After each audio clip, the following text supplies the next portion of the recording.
berdasarkan data wilayah di Jawa Barat. Sebelumnya perkenalkan, saya Fadlan Jaya Sudiarsa dengan NIM 19242389. Saya Muhammad Cikri Kaswadi dengan NIM 19242569. Dan saya Eka Ramadhani dengan NIM 19241979. Di sini saya akan menjelaskan tentang stigma sosial terhadap orang dengan HIV AIDS berdasarkan data wilayah di Jawa Barat. Nomor satu yaitu The Great Development Environment (TID). Berdasarkan saya itu adalah perangkat lunak yang menyediakan lingkungan terintegrasi dengan pengembangan perangkat lunak dengan menggabungkan alat seperti editor kode, compiler, dan debugger. Ini membantu menyederhanakan proses SDLC, mengurangi kesalahan serta meningkatkan efisiensi dan produktivitas developer. Selain itu, ide mudah dipelajari dapat menginginkan seluruh proses pengembangan dilakukan dalam satu aplikasi yang yaitu di Google Colab. Ide berbasis Python yang menggunakan server Google dalam performa tinggi.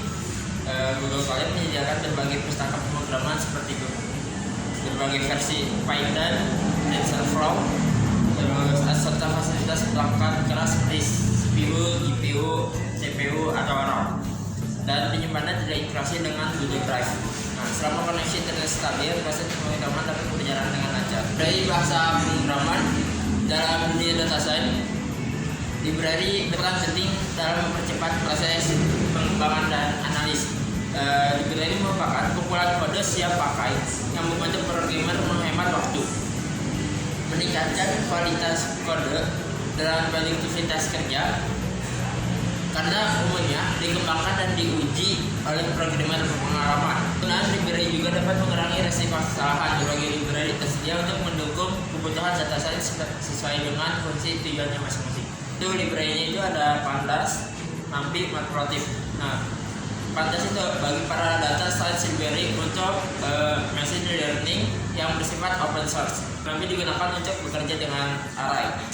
Matplotlib bertanggung jawab untuk merencanakan data numerik. Seaborn adalah library untuk visualisasi data dibangun di atas Matplotlib. Scikit-learn adalah library utama yang digunakan untuk menjalankan machine learning beserta analisis datanya. Sumber data itu jumlah kasus HIV berdasarkan kabupaten kota, sekunder, CSV, 7, Open Data Jabar. Selanjutnya bab 2 itu yang akan nantinya dijelaskan oleh teman saya. Nah, oke. Di sini selanjutnya ada bab 2 yaitu business understanding dan data understanding. Nah, di sini business understanding yaitu latar belakangnya human immunodeficiency virus atau HIV ini adalah virus yang menyerang sistem imun tubuh, khususnya ini limfosit, yaitu sehingga menurunkan daya tahan tubuh si penderita tersebut. Nah, kasus HIV ini di Jawa Barat yang tergolong cukup tinggi ya kasusnya, dengan jumlah itu mencapai 12.358 kasus. Nah, hingga tahun 2021 itu datanya berdasarkan dari data Komisi Penanggulangan AIDS atau KPA dan BPS yang bersumber dari Dinas Kesehatan Provinsi Jawa Barat. Nah, penularan HIV ini juga dari ibu ke anak yang sedang kehamilan, lalu melalui hubungan seksual, terus transfusi darah yang terkontaminasi, lalu persalinan, dan tentunya yang sedang menyusui. Nah, penelitian ini menggunakan dari data Open Jabar yang mencangkup jumlah kasus HIV ini per kabupaten atau kota di Jawa Barat pada periode 2019 sampai 2021 dengan atribut ini seperti wilayah, kelompok umur, terus jenis kelamin, jumlah kasus dan per tahun. Selanjutnya di sini ada pemilihan dataset. Ini yang terdiri dari mendukung perencanaan strategi pencegahan HIV, terus yang kedua mengidentifikasi tingkat persebaran kasus HIV, terus yang ketiga menjadi dasar evaluasi program penanggulangan HIV atau AIDS, terus yang terakhir ini menilai efektivitas layanan kesehatan di setiap kabupaten atau kota. Lalu ada metode penelitian kami. Di sini kelompok kami memilih dengan metode decision tree karena ini mampu menangani data numerik dan kategori serta mudah dipahami melalui visualisasi pohon keputusan. Nah, model ini juga membantu untuk mengklasifikasikan tingkat kasus HIV yang tentunya yang terdiri dari tinggi, sedang maupun rendah. Nah, di setiap kabupaten atau kota di Jawa Barat ini tentunya untuk secara transparan atau terbuka. Nah, selain cepat dan efisiensi, decision tree ini cocok untuk sebagai baseline model untuk analisis awal persebaran kasus HIV dan mendukung pengambilan keputusan ini tentunya secara berbasis data. Lalu di sini kami juga mengumpulkan data awal, yaitu di sini ada 7 data ya, yang terdiri dari kode provinsi ini sebagai nilai untuk menunjuk ke provinsi Jawa Barat. Lalu yang kedua nama provinsi ini untuk seluruh baris yang ada di Jawa Barat. Lalu yang ketiga ada kode kabupaten kota.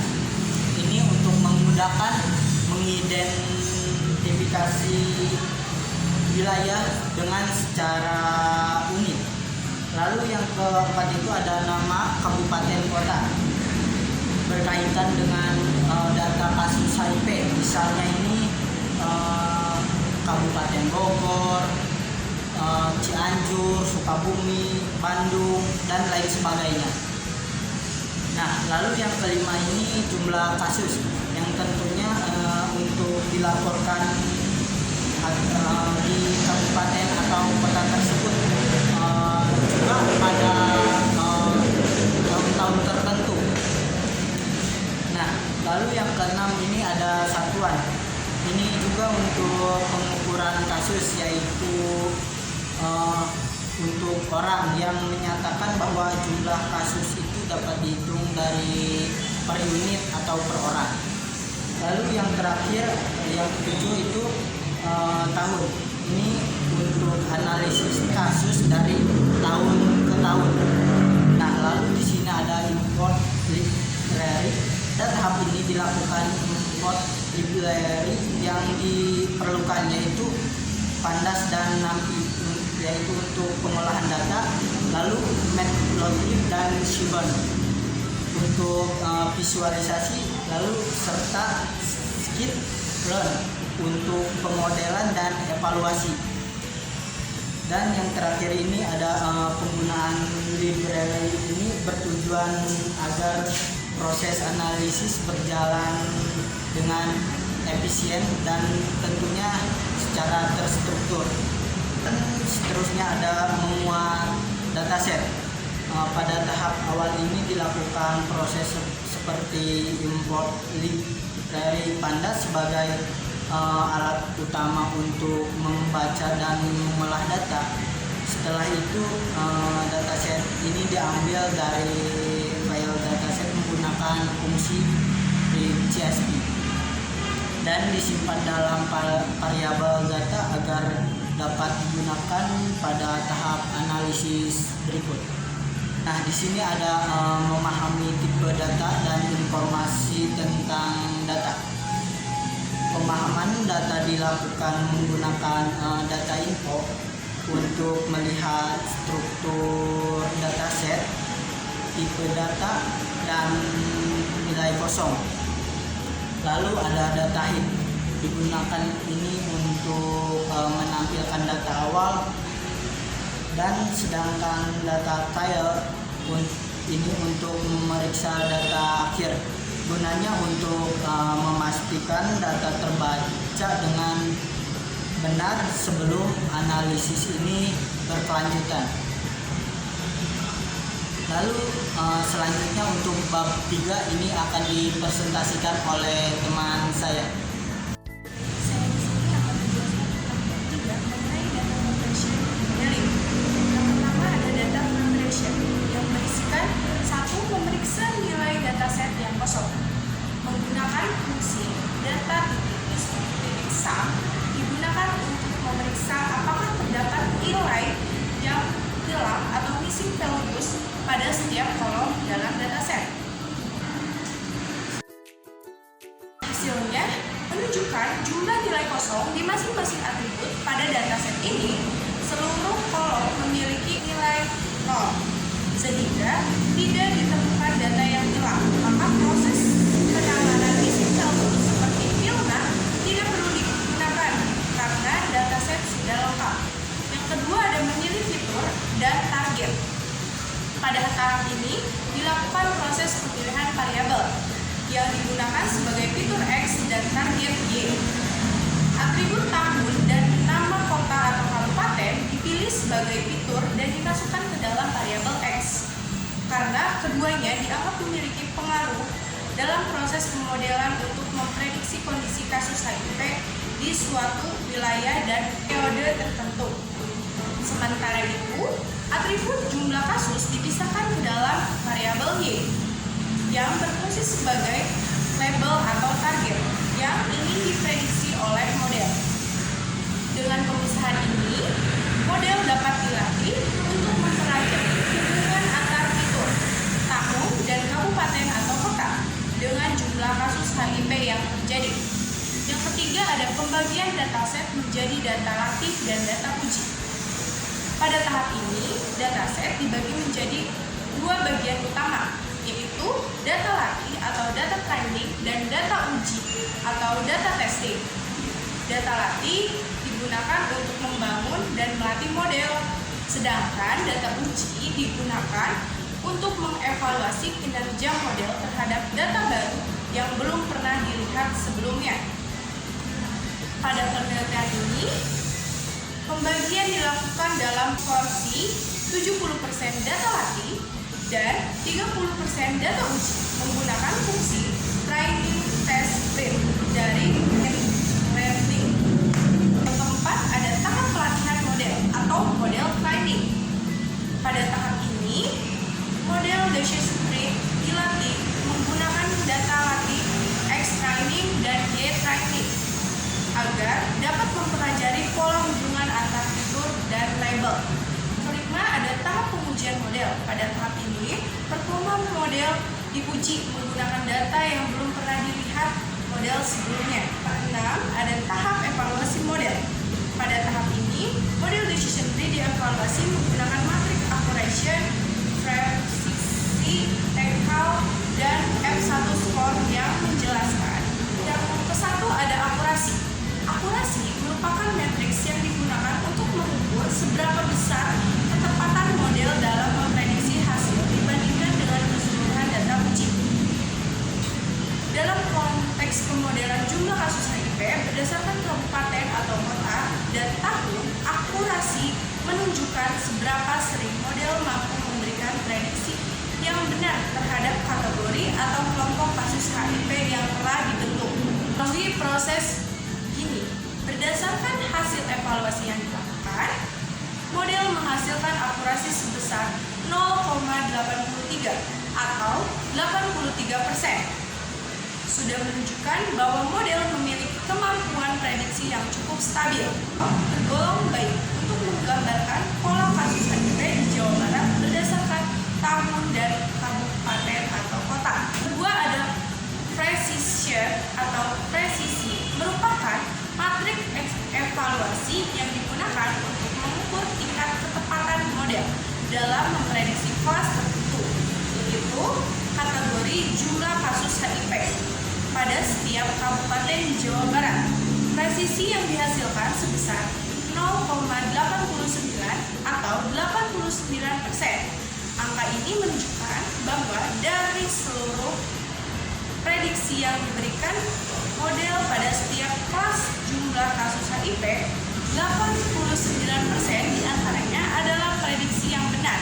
Dengan nilai 89%, dapat dikatakan bahwa tingkat presisi model tergolong baik, sebab kesalahan prediksi atau kategori jumlah kasus relatif kecil. Ada rekal. Untuk mengukur kemampuan model menentukan seluruh data yang benar pada setiap kategori jumlah kasus HIV dengan nilai rekal sebesar 0,83 atau 83%. Hal ini menunjukkan bahwa model mampu memprediksi 83% data kabupaten atau kota yang benar, termasuk dalam kategori jumlah kasus HIV tertentu. Artinya, model sudah tergolong baik dalam menangkap sebagian besar variasi kategori HIV yang ada pada data uji. Keempat, ada F1 score.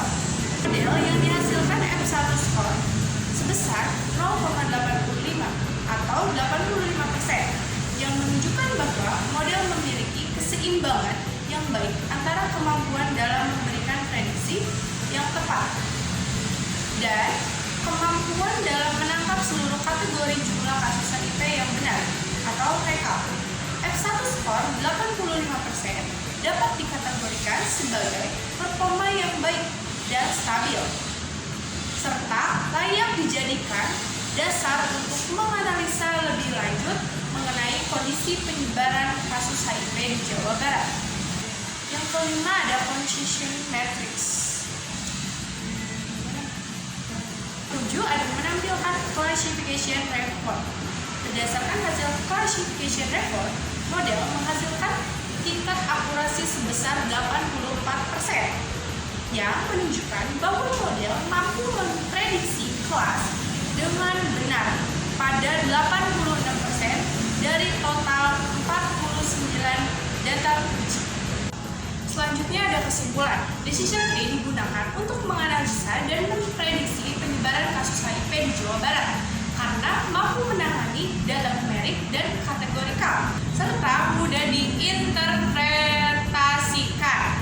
Evaluasi model menunjukkan performa yang baik dengan akurasi 83%, presisi 89%, rekal 83%, dan F1 score 85%, sehingga model dinilai stabil dan layak digunakan sebagai dasar analisa penyebaran kasus HIV.